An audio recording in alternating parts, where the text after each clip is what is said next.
Master भैया देखा हमारे एकदम नया कंपोजिंग वंदना के इशारा करे थे 2 लाइन तो खाली माई को वंदना। अरे कैसे मास्टर भैया?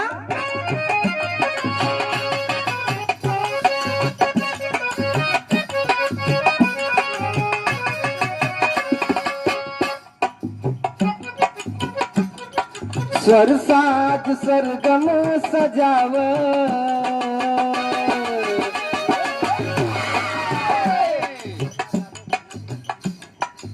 और ये देखिए हमारे अजीज मित्र संजय यादव इस खानापुर के धरती से जो कि लड़की के आप मामा श्री है। अरे वाह, ये विष्णु यादव का आप दोस्त हुआ, फेसबुक पे काफी आपसे दोस्ती भयल हो और ये बगलिए हमारे घर वो हो भाई, आपका दर्शन भी अगर मिले चरण बंदन हो। आपके लिए कहना चाहूंगा कि दोस्ती वो नहीं जो जान देती है, अरे दोस्ती वो भी नहीं जो ईमान देती है। अरे असली दोस्ती तो वो है संजय भैया कि पानी में भी आंसुओं को पहचान लेती है। इस संजय यादव जी की तरफ से 100 रुपया पुरस्कार चरण बंदन हो, लेकिन कहना हो कबीर बाबू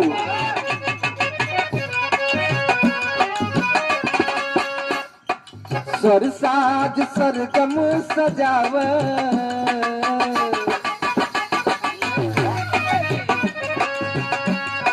स्वर साज सरगम सजाव ये जनानी आवाज़।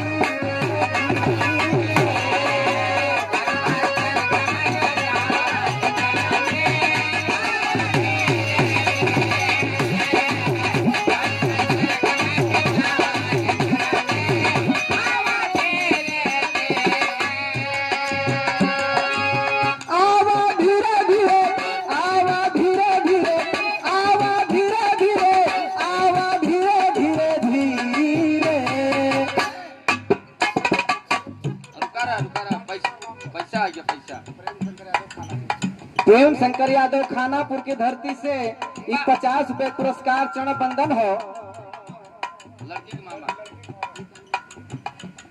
ये प्रेम शंकर यादव लड़की के मामा जी की तरफ से 50 रुपए पुरस्कार चरण बंदन हो। दिन दुनारा चौगना तरक्की करा भैया, आप तरफ से नम्मा बता दा। राजकुमार, ये देखा राजकुमार यादव जी भैया जी की तरफ से इस भाव पे 100 रुपए पुरस्कार चरण बंदन।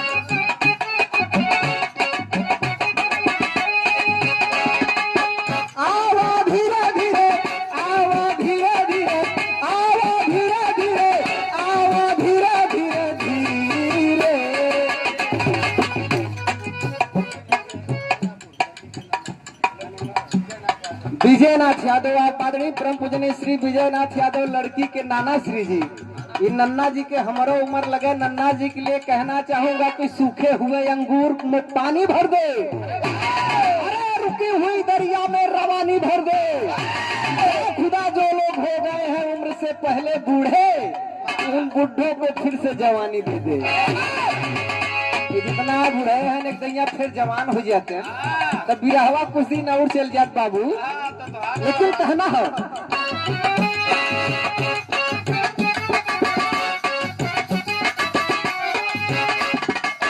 आवा धीरे धीरे, आवा धीरे धीरे, आवा धीरे धीरे, आवा धीरे धीरे धीरे। पैसा ला इस संत लाल हरिजन ये अजयपुर की पावन पवित्र ऐतिहासिक धरती से इस संत लाल भैया आपके लिए कहना चाहूंगा, यह देखा काश खुशियों की कोई दुकान होती, उनसे भी अपनी पहचान होती, लाकर बिखेर देता सारी खुशियां आपके दामन में, भले ही उसकी कीमत मेरी जान होती।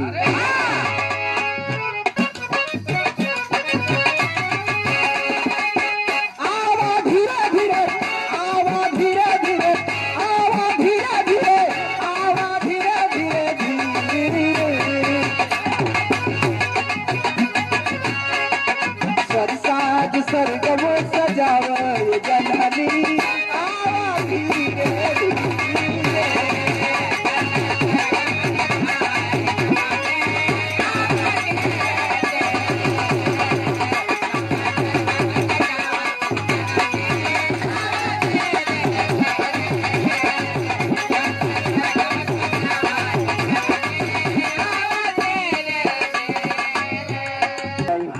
ये सिर्फ महफिल में आवे को, लेकिन धीरे धीरे आवे करत हो और आय के का करे खुमाई भक्त माई से पहले बंद फरियाद करत हो।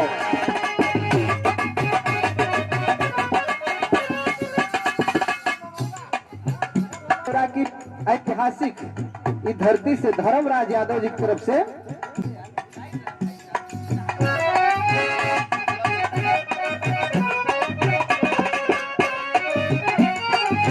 नहीं हमार माई फसल नाज धारा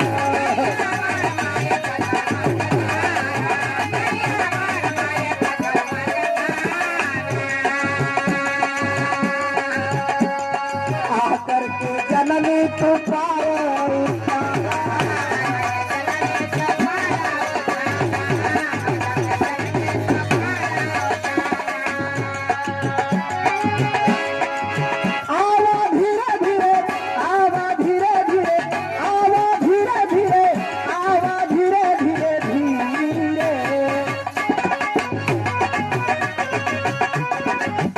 चांद गीत में लगावा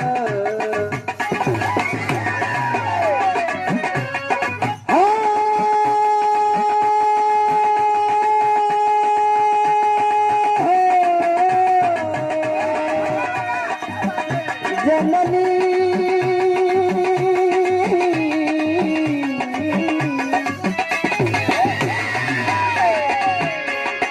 चार चांद गीत में लगावा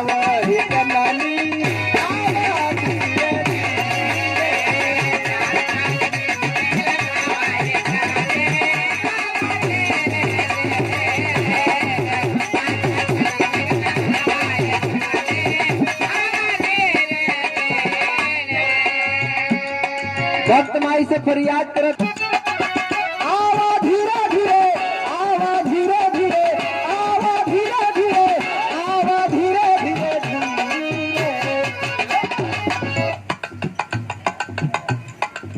और ये देखिए आप श्री राजकुमार यादव चकबसोही की ऐतिहासिक धरती से हमारे मित्र सुनील यादव जी कलकत्ता में हुआ।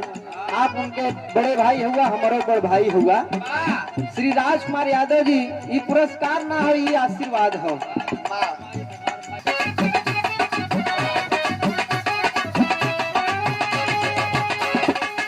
आवा धीरे धीरे आवा धीरे धीरे आवा धीरे धीरे आवा धीरे धीरे धीरे महफिल में बिगड़ी बनावा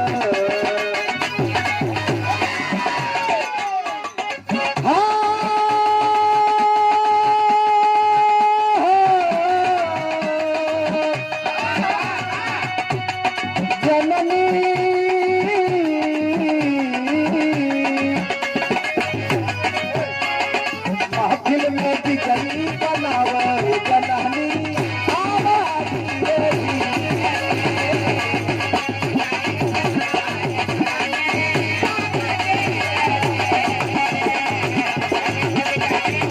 तीसरे बंद में भक्त माई से और ही बात कहत हो। क्या बात कहत हो?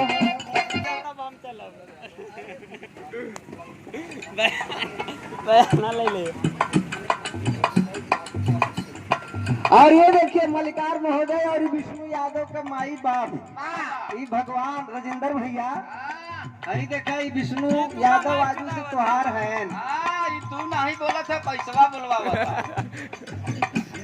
और आप श्री मानिक चंद यादव जी के वंशज बड़े पुत्र श्री राजेंद्र यादव जो कि कुमार ईट भट्टा के आप मालिक भी हैं और आपकी देख रेख आपकी कृपा से ये विवाह का कार्यक्रम हो रहा है।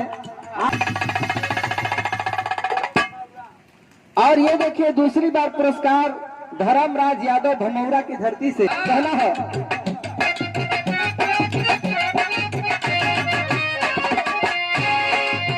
गीत संगीत का पाठ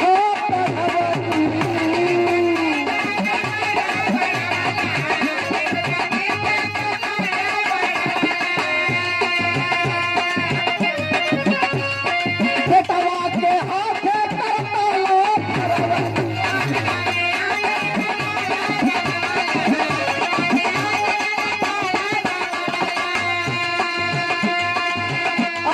धीरे धीरे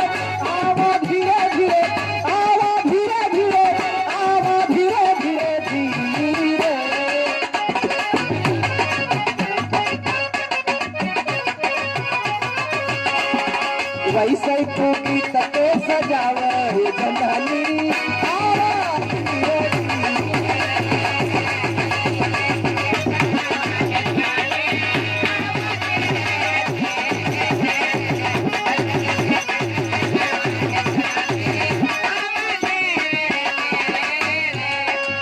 आए बाबू ओ भैया बिरहा सुने वाले साथी बंदना जेकर नाम है बाबू बंद ना हो ई बंद होके वाली चीज ना है में मात्रा ना हो भोजन में मात्रा हो एके लिमिट से करबो तब ठीक रही और जौने चीज में मात्रा ना हो वो अनलिमिटेड हो संतलाल भैया जैसे कि बंद ना एम मात्रा ना हो एमन चाहे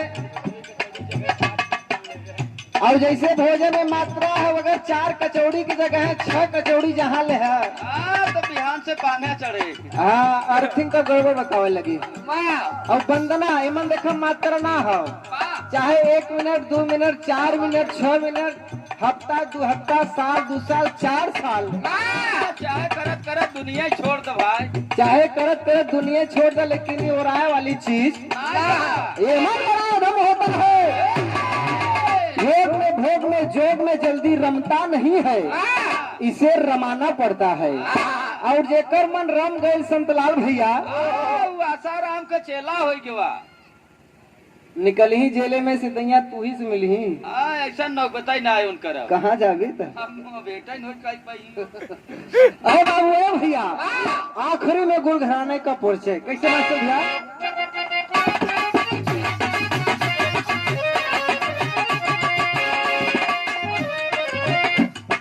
गुरुवारा बिहारी गुरु करे समार बनाता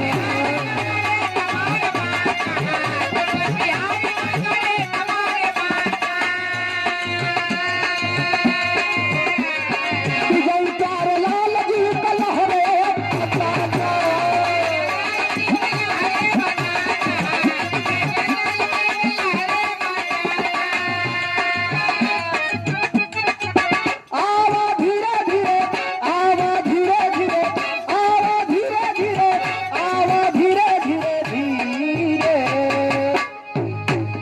गया कभी से गीतिया लिखाव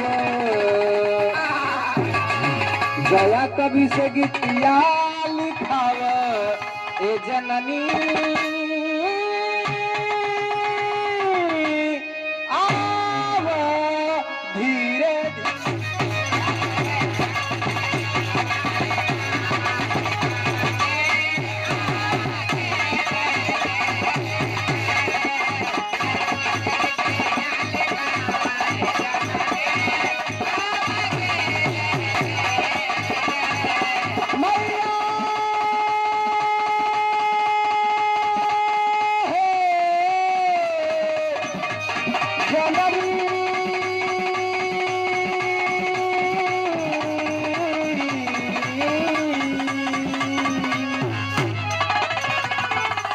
सुनो से गीतिया गवाव ए जननी